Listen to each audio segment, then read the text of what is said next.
আজ আপনাদের দেখাবো গ্রামের সৌন্দর্য। এই যে দেখতে পাচ্ছেন পেছনে ধান কাটা হচ্ছে। ধান কাটা এবং ধান মাড়াই করা, ধান থেকে চাল সংগ্রহ করা সব দৃশ্যগুলো খুবই সুন্দর। ধান থেকে সাধারণত ভাত, মুড়ি, খই, চালের গুঁড়ো, চাল ভাজা, চিড়ে এবং বিভিন্ন রকম পিঠা তৈরি করা হয়। চালের ভাঙ্গা টুকরোকে খুদ বলা হয়। আগে আমরা দেখতাম এই খুদকে অনেক সময় খাদ্য হিসাবে ব্যবহার করা হতো। এখন অবশ্য গোখাদ্য হিসাবে এই খুদ ব্যবহার করা হয়।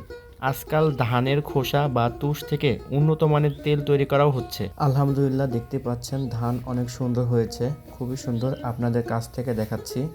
ধানগুলো আজ কাটার পরে 2-3 দিন রোদে শুকানো হবে। 2-3 দিন রোদে শুকানোর পর আটি বেঁধে এই ধানগুলো মাড়াই করা হবে। আপনারা হয়তো ভিডিওতে দেখতে পাচ্ছেন অনেক পাখি।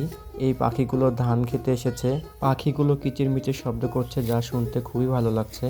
আপনারা দেখতে পাচ্ছেন পিছনে কত পাখি। আজকের মতো ভিডিওটি এখানেই শেষ করছি। পরবর্তী ভিডিওতে আপনাদের ধান মাড়াই করা দেখাবো। আসসালামু আলাইকুম, ভালো থাকবেন সবাই।